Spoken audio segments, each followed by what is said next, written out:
The Cosmic Briefing, hosted by award-winning author Dr. Allison Brown, opens the door to disclosure, consciousness, galactic history, and humanity's awakening.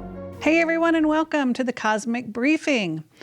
Today I want to talk about a guy named Chase Hughes. You've probably heard of him, and if you haven't, I would highly suggest looking up his plethora of videos on YouTube. There are clips and shorts and long-form interviews of him talking about all sorts of things. But although he is very interested in things of the 3D and propaganda and that sort of thing, that's not what I find fascinating. What I find fascinating is that he combines that with this idea of the sovereign self and consciousness, and how we can go within, tap into the consciousness, and see miracles, really.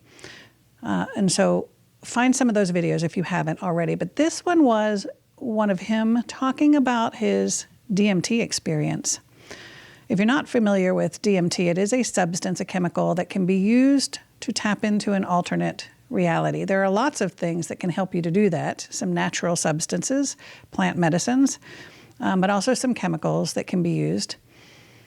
And he had evidently a 4 to 5 hour, I believe it was, intravenous type of experience.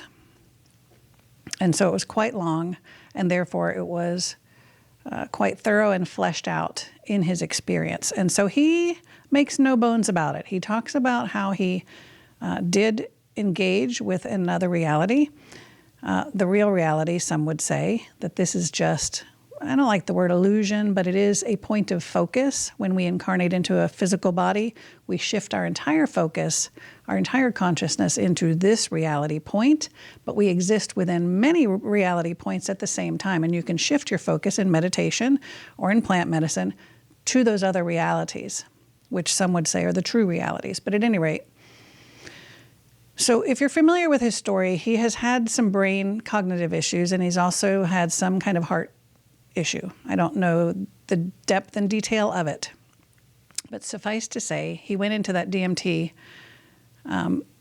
experience with those issues.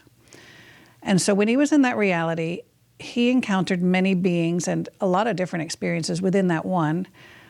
But one of the things that he talks about is how he had psychic surgery, what we call psychic surgery. And so, you know, you can poo-poo that as made up metaphysical nonsense. But when people like Chase Hughes are talking about this without hiding and being embarrassed, this is a good sign, because this is something that those of us who've been working in the spiritual and metaphysical realm have understood for a long time. I've talked about health and healing in our body, and I've talked about how our consciousness is in control of that. And so what happens is that you have an energetic field around you. Some would call it an aura, but it's an energetic field. And everything that happens to your physicality begins in that energetic field as discordant energy. Something's coming in, it's not handled, you're not picking it up, and so it gets stronger and stronger to get your attention until it afflicts the physical body, because then it's kind of hard to ignore. And so within that field, when practitioners work with clients, there are practitioners who will do what we call psychic surgery, and they're actually working with these beings that, similar to what he encountered. Chase doesn't say who they were or exactly what. He said they looked a little bit like extraterrestrials. They were light beings. They came in, and he said at some point during his session, they split him open. He couldn't feel it. It wasn't painful at all, but he could see them cut him open in the abdomen, in the area of the heart, and pull that away. And he could hear, he said, the sloshing of his organs and things. Like, this was very real, although it was happening in what we could call an imaginary type of state, another reality, one that is not perceived by our 3D senses, right? So he couldn't feel it, but he knew he knew this was real. He knew it was happening. And they were working with his heart. And then when that was done, he said they took this long probe thing and I think put it up in his nose, somewhere like that. And he said it was freezing cold. He couldn't feel it again, but he could sense the cold. And they pushed it all the way back until it was doing something in the back of his head, in his brain, I would imagine. And he said he could feel something happening back there in the back of his head. So he's telling the interviewer all of these things. I can only imagine what the interviewer was thinking. Probably like, hopefully not, this guy's whacked out. But he came out of that DMT session and was healed. He was healed. So obviously there was something to it. But what's really remarkable is what he said after the fact. He said after the session, he came out and he, I guess, was in communication with the doctor who was performing this experience for him, helping him through this experience. And before this took place, I don't know if it was the day before or the morning of or whatever, he took Chase's wife into the freezer, unbeknownst to Chase. So the wife goes in with a doctor into the freezer and looks at the vials of the substance that they're going to use in the experience and lets her pick those out.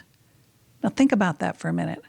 She gets to connect energetically with the ones that are going to work with Chase. That already is an interesting concept, right? That we can energetically select or pick or connect with the substances that are going to provide healing to her husband. And so together, after she selected, I think it was 1 or 2 vials, they prayed over them. And prayer can be anything. This doesn't mean a religious prayer. It's just what you would say when you want to manifest or you want to connect with that greater source, the all. So they pray together over these vials. And she told Chase after the fact, she goes, the only thing I said was, please allow his heart and his brain to be healed. I mean, when Chase heard that and he said, he was shocked. They had prayed that his heart and his brain be healed. And so what happens during the DMT session?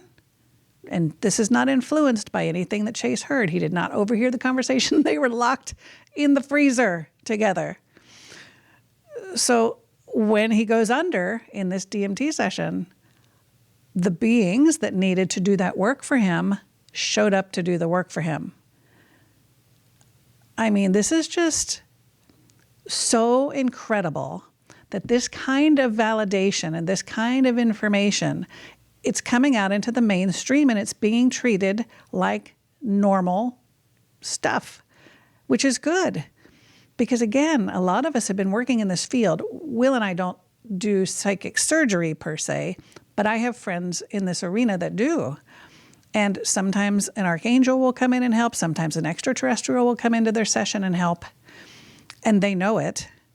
And there are certain tools that you can use. There are crystals that you can use because you as the physical being in the session working on your client are the one doing the process. You're doing the cutting, with the crystal and allowing the energetic beings that come in to work within the field and to help the client. So they're performing the surgery energetically while you're holding space and doing the motions and the activities in the physical. It's just amazing to me, and I'm so excited that you guys are here to sort of experience this with me on this journey, because this 2026, when we're recording this, I mean, who would have thought? We all of us, you, me, all of the people that work in this field and have this understanding and are awakening to this understanding, know that we came down here purposefully to watch this unfold, to actually ascend, to evolve, to have this information and all of these concepts come out into the open. Those of us, again, working in the field have known this for many, many years and have been called crazy and wacko and woo-woo and all of this stuff. But it's just so refreshing. It's almost like a sense of relief, like finally, this is coming out into the mainstream and being treated as normal. Just like yoga many years ago and chiropractic many years ago that were called quackery, and now they're in the mainstream. So it is fun to watch this and to be on the ground, helping and in service to others and watching this unfold the way it is. I'm super excited that you're on this journey with me. Thank you for being here. If you have anything to share regarding that, or you watched that particular clip, or you've had those types of experiences, please do share in the comments. I'm anxious to hear about that. Until next time.